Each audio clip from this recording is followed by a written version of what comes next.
तो हेलो दोस्तों, computer introduction के पहले लेसन में आपका स्वागत है। तो आज हम बात करेंगे कि कंप्यूटर क्या है एंड कंप्यूटर कितने प्रकार के होते हैं। तो सबसे पहला हमारा टॉपिक है कि कंप्यूटर क्या है। तो मैं आप सभी को बता दूं कि आप सभी को पता होता है कि कंप्यूटर देखने में कैसा होता है, लेकिन उसका थ्योरी परिचय बहुत ही कम लोगों को पता होता है। तो मैं आज आपको बिल्कुल आसान भाषा में बताऊंगा कि कंप्यूटर क्या है। तो चलिए बिना रुके वीडियो का सबसे स्टार्ट। पहला हमारा टॉपिक है कि कंप्यूटर किसे कहते हैं। तो दोस्तों सबसे पहले तो आप एक पेन और कॉपी ले लें या फिर आप वीडियो को रोककर इसका स्क्रीनशॉट लेते चले, क्योंकि ये बहुत ही महत्वपूर्ण क्वेश्चन है जो कि फंडामेंटल्स ऑफ कंप्यूटर के एग्जामों में पूछे जाते हैं। चलिए हम क्वेश्चन को देखें। कंप्यूटर बिजली से चलने वाली एक इलेक्ट्रॉनिक मशीन है जो किसी भी कार्य को बहुत ही कम समय में कर देता है। तो दोस्तों आप क्वेश्चन को पढ़कर ही समझ चुके होंगे कंप्यूटर क्या है। इसके बाद है हमारा कंप्यूटर कितने प्रकार के होते हैं। तो दोस्तों कंप्यूटर निम्न 3 प्रकार के होते हैं। कंप्यूटर के प्रकार आकार के आधार पर, कार्य के आधार पर, उद्देश्य के आधार पर। तो सबसे पहला है हमारा आकार के आधार पर। आकार के आधार पर मतलब दोस्तों साइज के आधार पर हम लोग कंप्यूटर के बारे में बात करेंगे। और दूसरा है कार्य के आधार पर, मतलब दोस्तों हम उन कंप्यूटर के बारे में बात करेंगे कौन से कंप्यूटर किस काम के लिए बनाया गया है। और तीसरा हमारा उद्देश्य के आधार पर। तो उद्देश्य के आधार पर उन कंप्यूटर के बारे में बात करेंगे कौन सा कंप्यूटर किस उद्देश्य के लिए बनाया गया है। तो आगे देखते हैं हम आकार के आधार पर। तो दोस्तों आकार के आधार पर कंप्यूटर 4 प्रकार के होते हैं। पहला है micro computer, mini computer, mainframe computer, super computer. चलिए हम इन कंप्यूटर को देखते हैं। सबसे पहला हमारा माइक्रो कंप्यूटर। माइक्रो कंप्यूटर ये कंप्यूटर आकार में बहुत ही छोटे व कम कीमत के होते हैं। इनकी चलने की स्पीड बहुत ही स्लो होती है। इस कंप्यूटर में एक समय में एक ही व्यक्ति कार्य कर सकता है, इसलिए इसे पर्सनल कंप्यूटर कहा जाता है। इसे शॉर्ट में पीसीबी कहा जाता है। दोस्तों आपने अक्सर ऑनलाइन दुकानों, अस्पतालों में नॉर्मल वर्क करने के लिए कंप्यूटर रखे देखे होंगे, तो हम लोग उन्हें ही माइक्रो कंप्यूटर कहते हैं। इसके बाद है हमारा मिनी कंप्यूटर। मिनी कंप्यूटर ये कंप्यूटर आकार में माइक्रो कंप्यूटर से बड़े एवं महंगे होते हैं। इनकी चलने की स्पीड माइक्रो कंप्यूटर से अधिक होती है।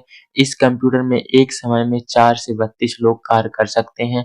इसमें प्रिंटर, प्लॉटर आदि को जोड़ा जा सकता है, इसलिए इसे मिनी कंप्यूटर कहा जाता है। तो दोस्तों बिल्कुल सिंपल सी बात है कि ये कंप्यूटर माइक्रो कंप्यूटर से अधिक पावरफुल होता है। अब इसके बाद है हमारा main frame computer. Main frame computer ये कंप्यूटर माइक्रो कंप्यूटर तथा मिनी कंप्यूटर से बड़े एवं महंगे होते हैं। इनकी चलने की स्पीड माइक्रो कंप्यूटर तथा मिनी कंप्यूटर से अधिक होती है। इस कंप्यूटर में एक समय में सैकड़ों लोग कार्य कर सकते हैं। इन कंप्यूटर का प्रयोग बड़ी बड़ी कंपनियों में किया जाता है। मेन फ्रेम कंप्यूटर कहलाता है। तो दोस्तों ये भी बिल्कुल सिंपल सी बात है। Main frame computer micro computer और मिनी कंप्यूटर से अधिक शक्तिशाली और पावरफुल होता है। अब इसके बाद है हमारा सुपर कंप्यूटर। दोस्तों सुपर कंप्यूटर ये कंप्यूटर सभी कंप्यूटरों की तुलना में बड़ा एवं महंगा होता है। यह कंप्यूटर सबसे शक्तिशाली कंप्यूटर है। इन कंप्यूटर का आकार एक कमरे के बराबर होता है।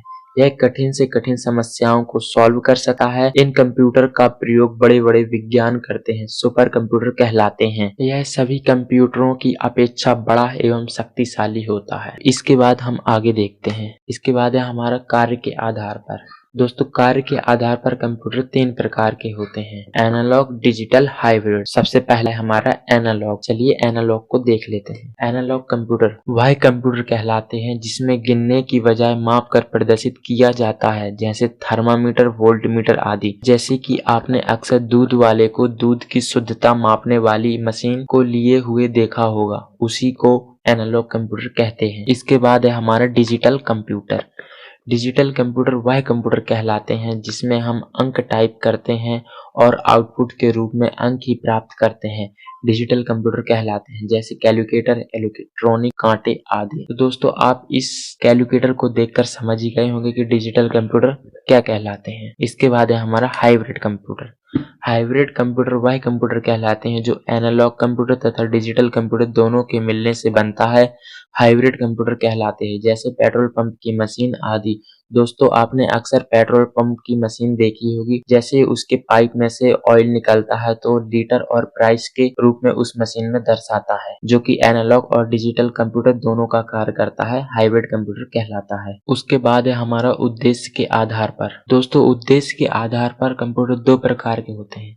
सामान्य उद्देश्य कंप्यूटर, विशिष्ट उद्देश्य कंप्यूटर। तो सबसे पहला है हमारा सामान्य उद्देश्य कंप्यूटर। तो सामान्य उद्देश्य कंप्यूटर वह कंप्यूटर कहलाते हैं जिनका उपयोग किसी किसी सामान्य कार्य को करने के लिए किया जाता है, जैसे टाइपिंग करना, लेटर टाइप करना, शादी कार्ड बनाना आदि कार्य सामान्य उद्देश्य कंप्यूटर में किए जाते हैं। और दूसरा है विशिष्ट उद्देश्य कंप्यूटर। विशिष्ट उद्देश्य कंप्यूटर वह कंप्यूटर कहलाते हैं जिनका उपयोग किसी विशेष कार्य को करने के लिए किया जाता है, विशिष्ट उद्देश्य कंप्यूटर कहलाते हैं। जैसे कपड़े की डिजाइन करना, कपड़े की बनावट, कपड़े का कलर आदि की जांच करने के लिए किया जाता है, विशिष्ट उद्देश्य कंप्यूटर कहलाता है।